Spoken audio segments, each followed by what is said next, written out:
Columbia City Expats Club is a non-profit social organisation and our speakers are volunteers. The club as such assumes no responsibility or liability for the professional reputation of or the quality of services provided by the speaker today.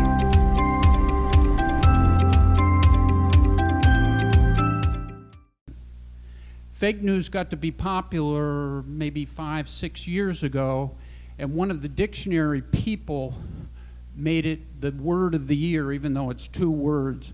They called fake news the word of the year a couple of years ago. I am not going to be talking about fake news, and the problem is that I have immediately is that it's like telling you don't think about pink elephants. You're not going to be able to think of much besides fake news, even though what we're talking about is going to be constructing false news. Okay, so what's the difference? Okay, here we have a couple of definitions. If you go into a dictionary and you look up false news or fake news, particularly with the fake news, you are going to get a bunch of different definitions. It's not like looking up the term bread or breakfast or anything like that. You'll get a lot of different definitions, including sometimes fake news will be defined as false news. Specifically today, not talking about the two being the same. How are they different? Okay, fake news is something that's wholly made up. Think of it as disinformation. Somebody makes up a story, they put it out there, they hope that a bunch of people are going to believe the story that they've put out there. False news, on the other hand, is somebody who, with good intentions, and I'm not using just the term journalists here, I'm using the term spreaders, because journalists have become, who knows today exactly what a journalist is? Is a journalist somebody that runs a blog site that you watch? Is it the person that's on the news that we think of traditionally? It's hard to say, so I'm trying to be a little more general than that when I talk about spreaders, people that make stories or research stories and put them out there.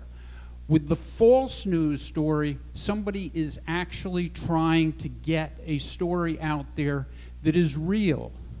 And the problem is it becomes misinformation. So we're going to be looking today a little bit at how false news becomes misinformation and why it's important to understand false news as being a problem. So this will be the last slide, the last time hopefully that I mention the term fake news, but I need to make some distinctions between fake news and false news, and then we'll be talking about false news the rest of the time. How are the two similar? In other words, how are false news and fake news similar, and how are they different? By the way, Ren has already told me that I need to try to talk 40 minutes. This talk is in no way intended to go for 40 minutes.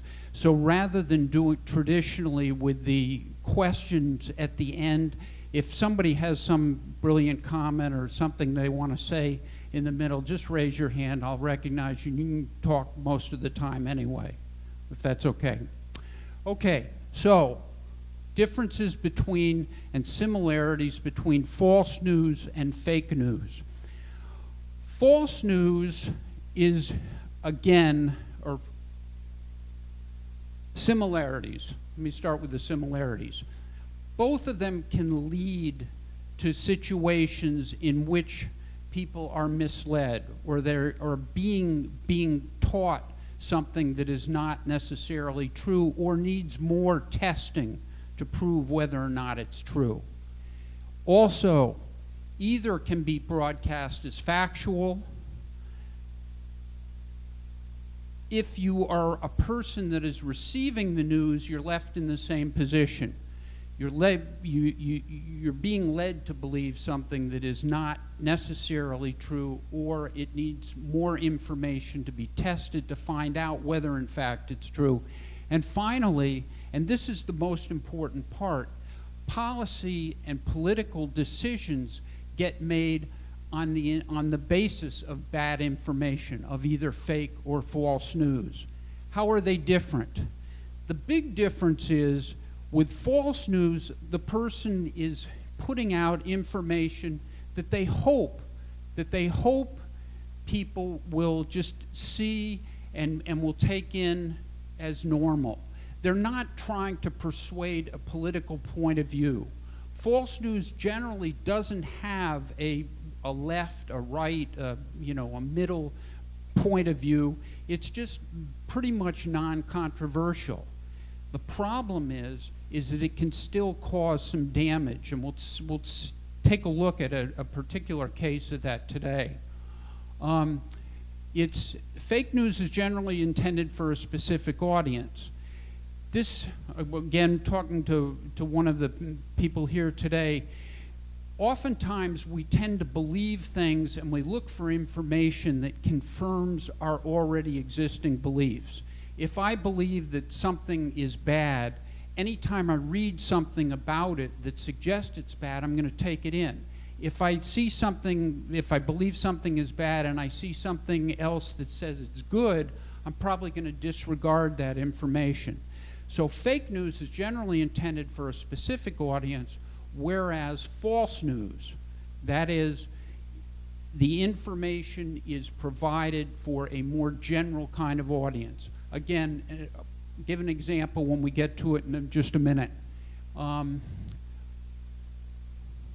Okay, so again, I'm going to ask you to forget the pink elephant. Fake news is now, we're putting it off to the side and just talking about false news for the rest of the time.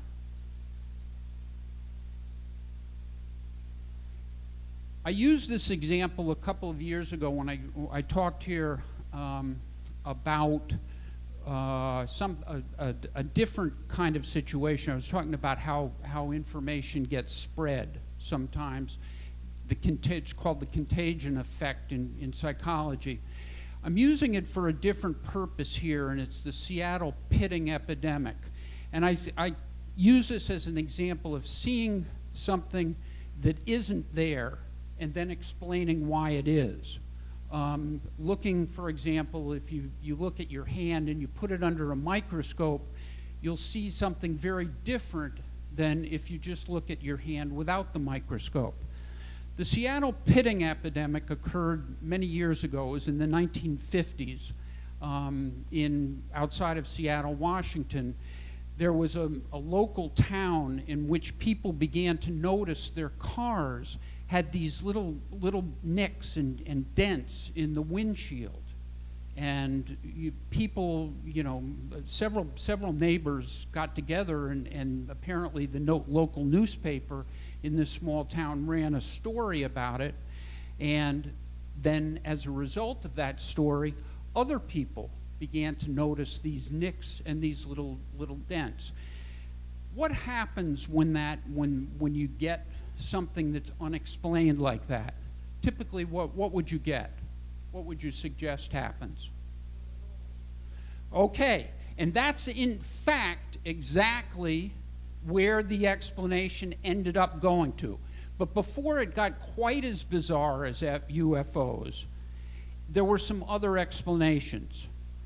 Sandflies from near the beach, radio waves caused by whom? This is early 1950s in the United States. Say it again? Russia, yeah, the Soviet Union. Yes, there are a lot of explanations that the Soviet Union was causing this, and they were testing out new weapons, et cetera, et cetera. The story got to be bigger and bigger and bigger, eventually spread to Seattle. The governor of Washington contacted the president at that time. They called out the National Guard, or he asked to have the National Guard called out. About the same time, some professors from the University of Washington went out and they began to examine the cars for these pits in the windshield. And what did they conclude? They concluded normal road damage. You know, the kind of thing that where the pebble jumps up and hits your windshield. There wasn't anything that was happening. zero. But of course, the explanations for what had happened became more and more bizarre. Okay, so that's an example of a false news story. It wasn't a story, but somebody made it into a story, and the story got to be bigger and bigger. Fortunately, in that case, there was no real bad ramifications of that. It just ended at that point. Here's an example of where you do get some bad ramifications of false news.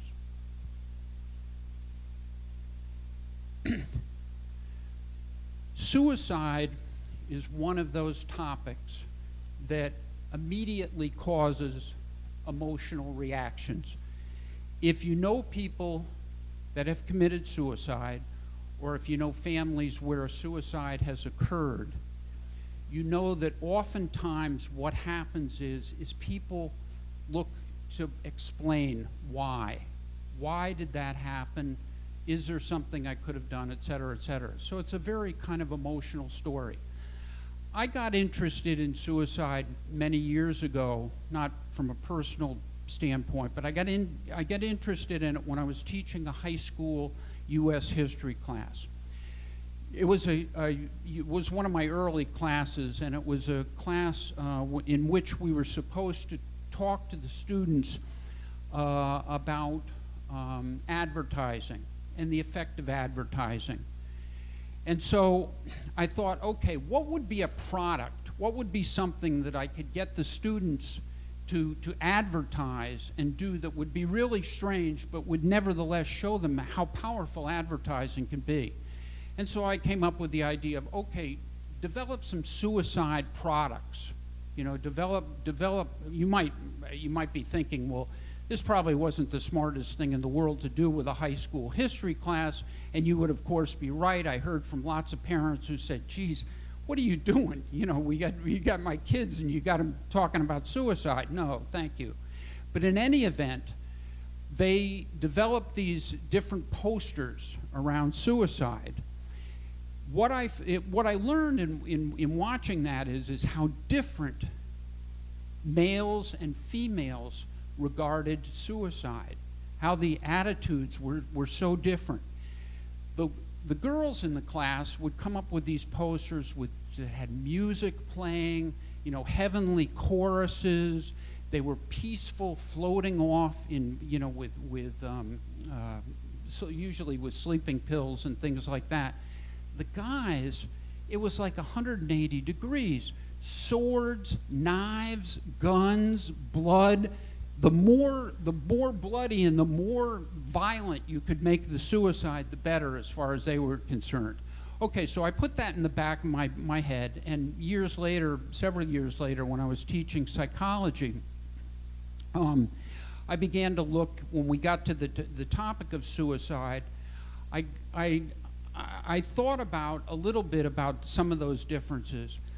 And I also looked at how we regard suicide in our society. This is in America. In America, if you have a suicide of somebody who is the average age of most of us in this room, we don't think too much about it. It doesn't really make the news. On the other hand, if it's a young person, if it's a younger person, it tends to gather a lot more attention. The question, however, is that a realistic appraisal of who is actually committing suicide in society? And the answer is no. The story I started with as I began to write for some of the Bay Area newspapers was the one about the mayor's son. In the area where I lived in the San Francisco Bay Area, there was a former mayor whose son had gone to the University of California, Davis, and he had committed suicide.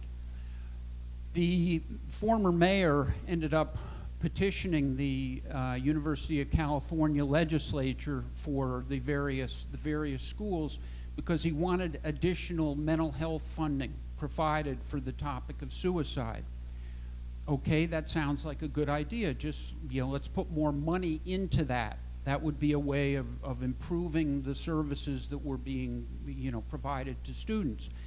The question, though, that you have to ask in any time that money is provided in a university, public university system is that a good idea? And you also need to understand that it's a zero-sum game.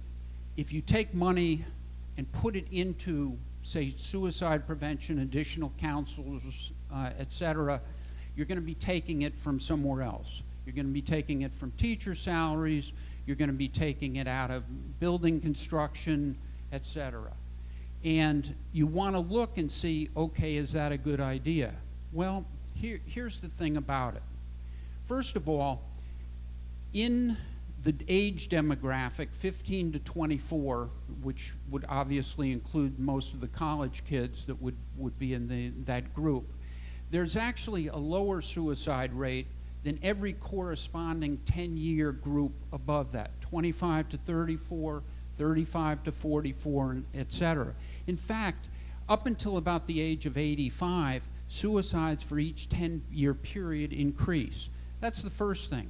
The second thing is you might ask, well, is there something about being in college that causes more suicides? And the answer is no. In fact, it's about twice as likely if you're at that age, say 18 to 24, that you're going to commit suicide if you're not in college than if you are in college. It's much more, it's almost like being in college is sort of a protection against it, even though that's sort of counterintuitive to what we actually think. So, getting back to the original question and the point of the mayor, would it be a good idea to put money into that project, into increasing mental health counselors? Maybe, but again, you would want to have the facts. You'd want to have the data, and you'd want to look at it and say, okay, maybe yes, maybe no. Now let's get caught up with a little bit more recent type of stuff as to do with suicide again. When I lived from 2007 to 2009, I lived in France. My wife was working over the border in Geneva, and there was a story in the French newspapers that got a lot of attention for about 6 months. It was at France Telecom, which has about 100,000 employees, big company in France. There was a series of stories about a spate, or I think they called it a spate of suicide cluster. They were using a lot of terms like that at this tech giant, France Telecom. Of course, people did the same thing that we did with the Seattle pitting epidemic. They began to offer explanations as to why. Particularly the French Socialist Party was making all sorts of hay with that, and they suggested that it was because of, dislocation, the company not caring about employees, et cetera, et cetera. In fact, as it turned out, the actual numbers of suicides that were occurring at France Telecom were very much in line with the percentages throughout France at the time. In other words, there was really no suicide rise or anything else. It's just it was getting a lot of publicity that there was. In 2009, I moved to China. My wife, again, had a job at an NGO in China, and I was writing for some of the newspapers there, the Global Times and China Daily, and I had a website also in China for China Daily. And there was another series of stories almost identical to the France Telecom stories that had to do with this large manufacturer in China, in Taiwan, called Foxconn. Many of you, or some of you, may have heard of Foxconn. Foxconn makes all sorts of component parts, electronics parts, for different manufacturers around the world, including Apple Computer. Hundreds of thousands of employees. Same types of stories. People, committing suicide, people, clusters, explanations, a lot the same. Dislocation, people being removed from their families, away from their families, causing big types of problems. Okay? So, what did it turn out to be? In this case, the percentages of suicides at Foxconn was actually less than in the population at large. So again, a non-story turned into a story, and we want to then ask the logical question about, okay, so who cares? What difference does it make? Maybe it's a good idea to highlight this anyway, bring these kinds of things up, tell people that that's a problem, and then go on from there. Here is where I think the difficulty lies, and it's also the problem generally with false information.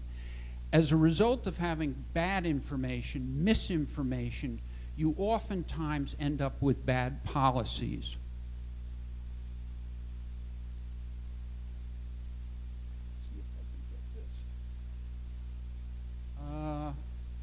Can you go to the next slide for some reason?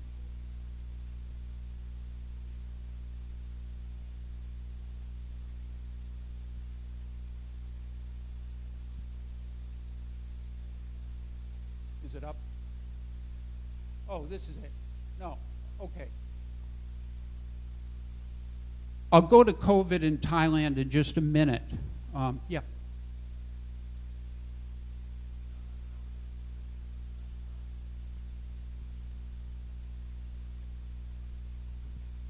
Just in terms of statistics about suicide, I'm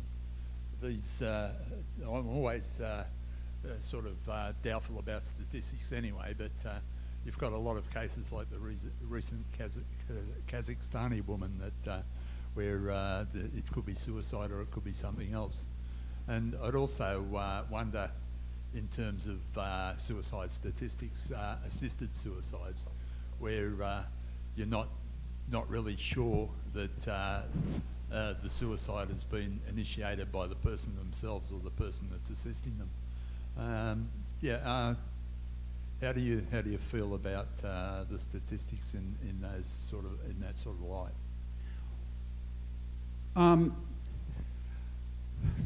I don't have a direct answer for your question. I guess what I would say is certainly there are questions over whether it has occurred or not. What I'm looking at, though, is year to year stuff, and so the problems you suggest presumably would have been a problem 5 years, 10 years ago, so that there shouldn't be a huge difference between those two time periods. I don't believe. I mean, I think you would still get, was it assisted? How? Well, one of the big problems, of course, when I lived in China was China and many countries report suicide statistics differently. That is, some of them, for example, if somebody dies in a hospital, or if their life at home, or it's over a series of days, it all gets reported somewhat differently. Presumably, however, that stays fairly constant, though, over a period of time.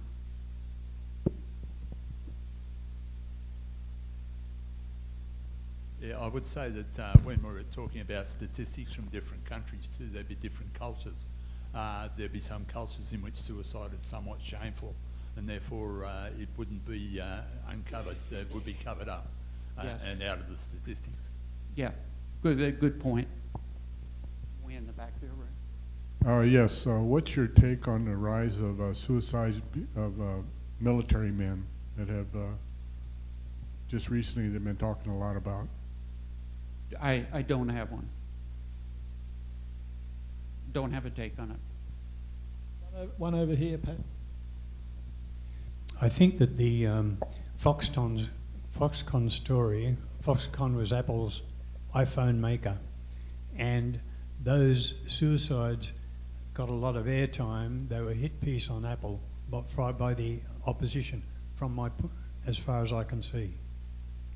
Yes, very, very true.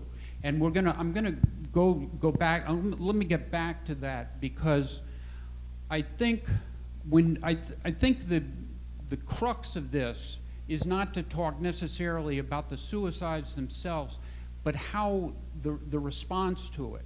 And the response to it is oftentimes to create even bigger problems than supposedly were there, and which is what happened with both Foxconn and with France Telecom.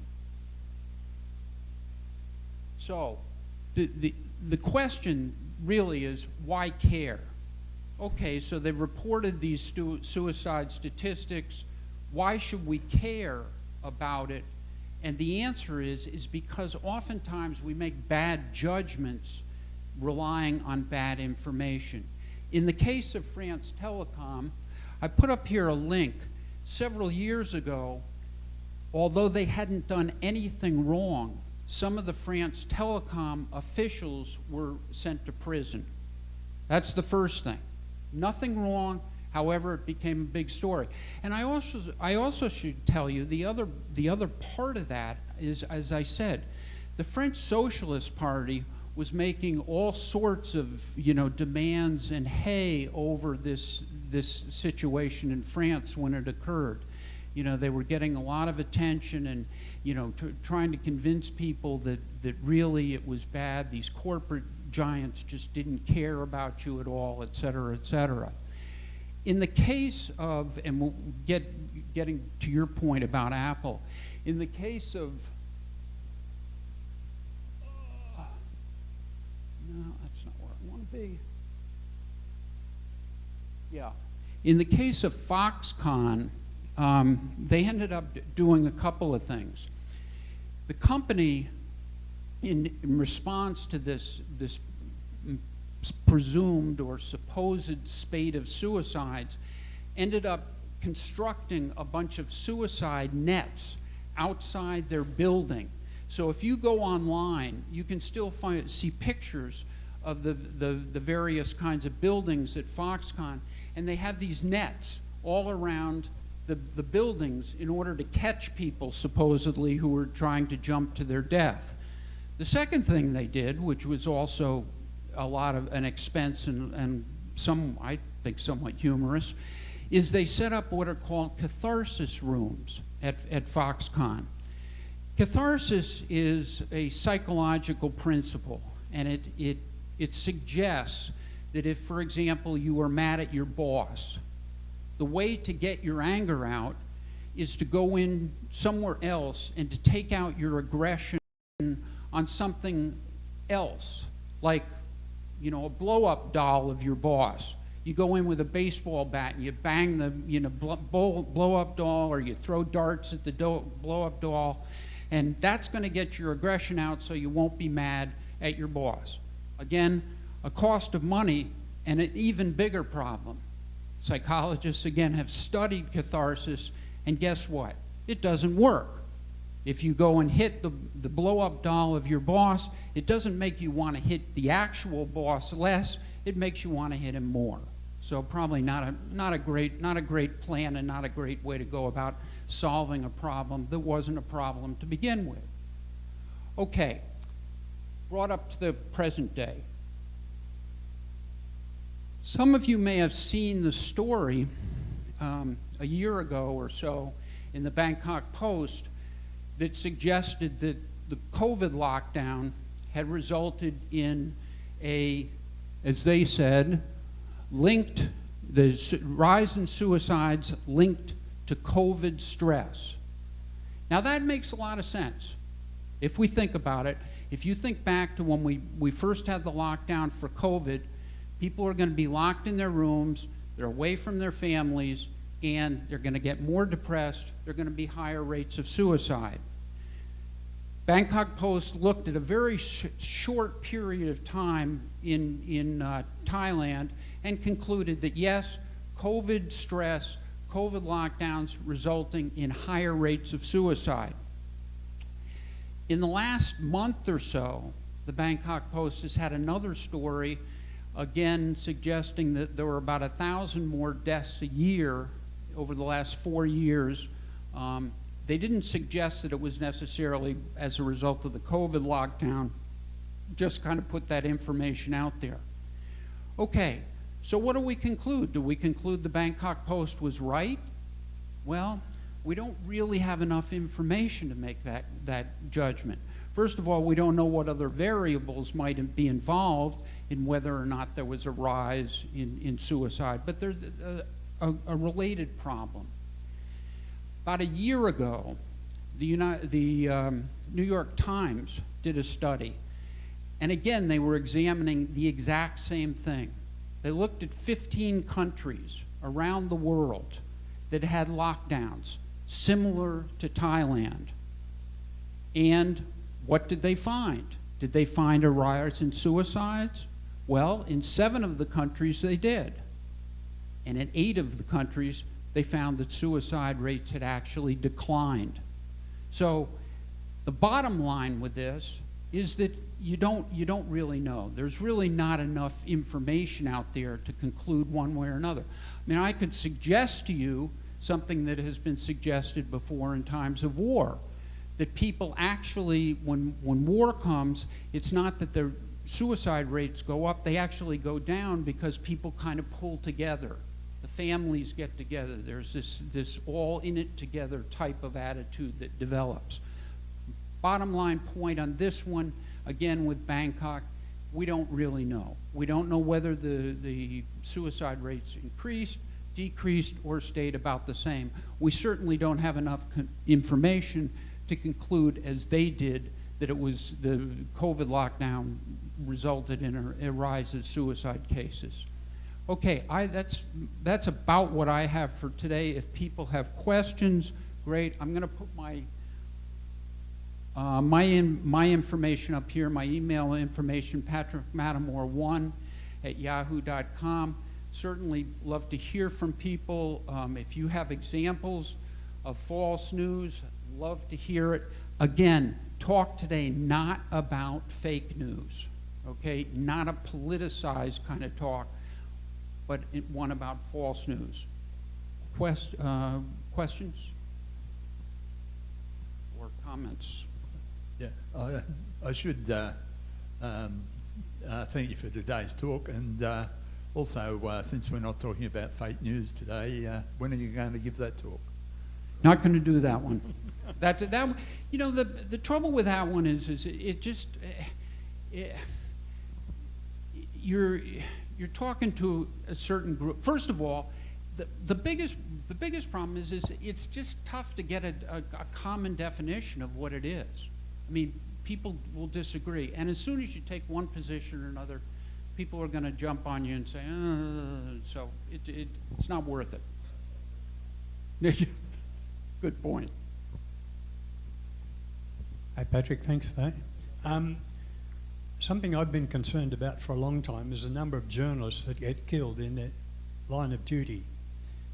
You know, all the banana republics around, you don't live very long as a journalist if you're exposing corruption. And I thought we should have a document dump where journalists could file everything they know about the people they're reporting on, with instructions for that how that information should be processed in the event of their demise. And if that becomes knowledge that that's functioning, that would act to ensure to a certain extent that they don't get bumped off. Good point. I've spoken to a few journos at FCCT. Haven't got anywhere with it though. But on the subject of fake news, I've got something here. I make dental floss, and this, I believe, is criminal liability on the behalf of by Guardian newspaper. Dentists have stopped being strung along by the great flossing yarn. About time. In Britain, we've known about the futility of floss, and now Americans have brushed up on their science too. As a health measure, it simply doesn't work. That is one of the most inaccurate statements and deliberately wrong. I'm going to prove that the single best thing you can do for your health is to clean your teeth, and I'll come out with instructions later. I'm talking with a large group about a set of floss instructions that will provide you with the best oral hygiene, and I'm particularly concerned about underprivileged kids. In Australia, we've got a program called Close the Gap, which is to try to bring the health of our Indigenous population up to that of the the whiteys, for want of a better word. And one of the ways to do this is to improve the oral hygiene. 3 girls died recently in North Queensland, and they had rheumatic heart fever, rheumatic heart disease, and this is very common when oral hygiene is inadequate.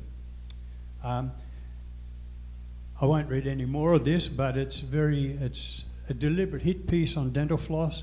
It comes from a guy who's actually a dentist using an assumed name, and I urge you to Google dental floss news, and you will find quite a few of these hit pieces. They came out generally from Associated Press and just got passed around, and it is entirely bullshit. The great flossing yarn. I'd appreciate feedback for anybody that thinks that it might be correct. Okay. Yeah. Thanks. Yes, I'd like to relate a personal experience here in Thailand, and I don't know if it's false news or fake news. The Thais are great at rumor mongering. This happened in late 73, early 74. A good friend of mine, a student at the time getting his master's degree at Chulalongkorn University, told me that the Queen Mother, who's still alive, the Queen of Brahma 9, had actually, go back a little bit, at that time we had 2 dictators, military field marshals running the country, Prapat and Tanom Kittikachorn. Prapat had a gut out to here and everyone hated him. Kittikachorn was a little more likable. But anyway, the story that I got from my friend from Chulalongkorn University was the Queen actually had shot at him in the palace, and he had to run out of the palace, shot at Prapat. And I passed this rumor on to some Thais that were working for me, and the police actually come around and started asking questions. About 3 weeks later, the Queen actually went public in the newspapers and on TV denying the whole affair. It was all bullshit. And if you'll hear it all the time in Thailand, rumors about this politician and that politician. Some of it may be true, but a lot of it's made up, and the Thais believe all of it. Thanks, Paul. Just the last 2 examples, both the dentist and the flossing and what Paul was talking about, those are really more examples of fake news. The false news is a story that you see and you believe, and it doesn't seem to be controversial. It's not taking a point of view. It's just supposedly like reporting the weather or reporting crop shortages in a country. But in fact, if you go beneath the surface of it, you see that it's problematic. With the flossing situation, again, you can go into that story, but right away you're going to look at it and you're going to go, well, is this true or isn't this true? You're not as likely to do that with false news. With false news, you're likely to just take it at face value because it's not trying to present a point of view, a strong point of view. Alicia? Over here. There have been a lot of proposed things that would help you get better from COVID. Thai herbs, and in the U.S. there are all sorts of other things that there's no clinical data for. It's just folk wisdom. Would you consider this fake news? False. False news. Would you False news. Okay. No, I'm sorry. Fake news. Fake yeah, news. Yeah. It's not being put out there as a non-controversial thing. Okay. It's being put out there without any support. It's a lot like the example here, the flossing, I think. On your right side, Patrick. Hello, I met a Hi. psychologist in the 90s whose job was to go to different countries in the world where they were having disasters. And he went to go to Japan when they had the tsunami. and they wouldn't let him in the country. He had to sneak in through his other sources. But 30,000 people committed suicide in Japan after that tsunami. And that was never published in the news. They kept that private. I mean, is that possible to do something that big? Apparently, if you believe the story, if you can verify the story, apparently yes. I mean, don't know, but you know, that you'd want some verification for that. Do you have, you know, is there evidence to show that there were 30,000 people that committed suicide? You know, are there enough independent sources to verify it? And by the way, getting back to one of your points about journalists, you know, one of the most hurtful things to me in the last 5 or 6 years has been this designation of journalists as being the enemy of the people. It's really hurtful because, for one thing, journalists that are doing their job and are doing good work out there, and I think that's the majority of them, are really doing us a service. I mean, we rely on journalists to tell us about world events. We rely on them for our entertainment. We rely on them for an awful lot of stuff. And this idea that somehow they're your enemy is just, it's really harmful. I feel that journalists feel compelled to give explanations sometimes for things that maybe fall into the area of there being speculation that they don't really know. Now, I do my living these days off the stock market, and just to use the American stock market as an example, I don't do the American stock market, but if the Dow Jones goes down today, the reports will have to give some explanation why, and in a lot of cases, the speculation, it's just speculation because they don't really have any idea why the market went down today, and they won't have any idea why it might go up tomorrow. And you know, I think in the journalistic area, it is really hard to provide the news without the opinion, and that's where the misleading news might come. Would you agree with that? Sure. Yeah, I think. Yeah, and that's why it becomes sort of important for us to do our own independent. I mean, for example, you're investing in the stock markets. You are probably not going to rely on somebody who just tells you that they went down, because unless you have specific knowledge that that's why they went down. Yeah, well, because I'm investing in the stock market, I disregard all that. But the general public who's hearing this night after night on the news, they think it's factual, you know? They can do exactly what you're doing. You know, they can ignore it and research it for themselves. Yeah, but they just assume that the person who's telling them on the news knows more than they do, because it's not an area of expertise. And I think that most people who are misled by the news are looking at the opinion that they're presented with because they don't have any other function or not enough interest to do that sort of research. Patrick. Hi, Patrick. Frank is my name. You stay away from fake news, and you said fake news is directed at a certain amount of people or a certain type of person. Who do you think that person is that fake news is directed at? I think fake news is directed at people that are inclined to believe the message. So, for example, if you take and I don't know anything about flossing or, you know, dental hygiene, but I think that story, you know, is going to be intended for a segment of the population maybe that doesn't want to floss, for example, or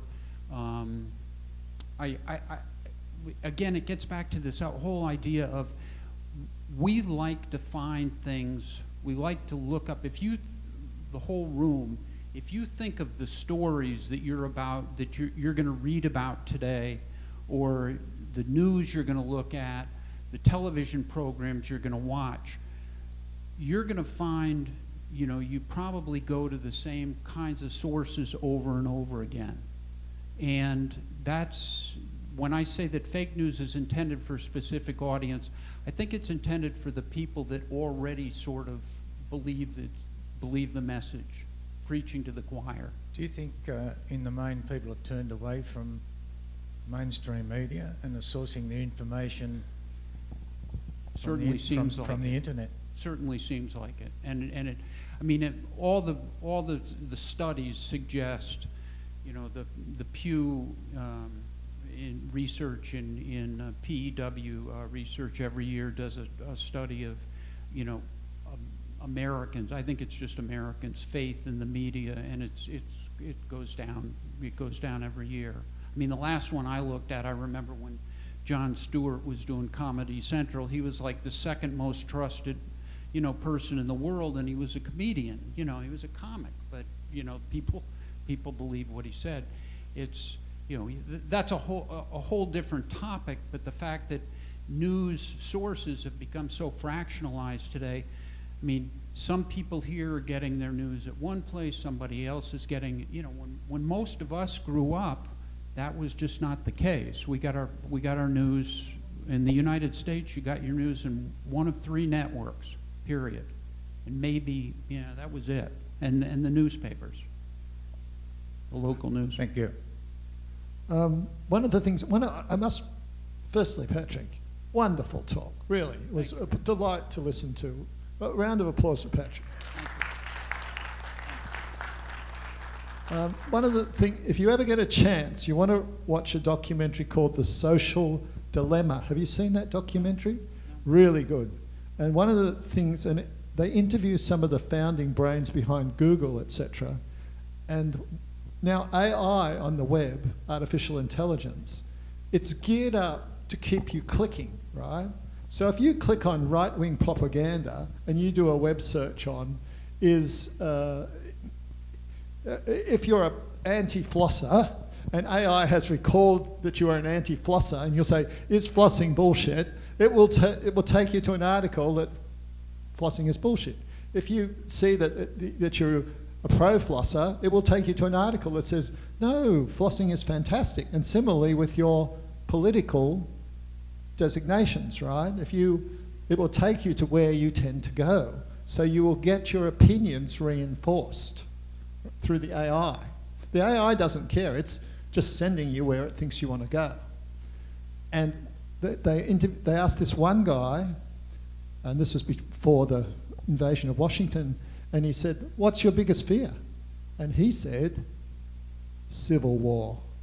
Because people are living in different realities, right? Different news. The days when we all got the same newspaper are like gone.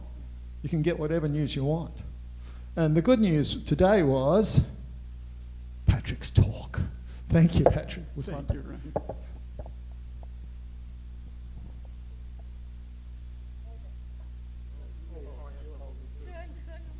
Oh, it's upside down. Like the news I get. Yeah.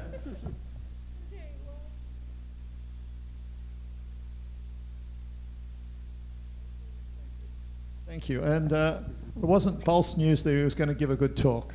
Thank you, Patrick. Now we have another talk that's somewhat shorter than longer than I thought it was going to be.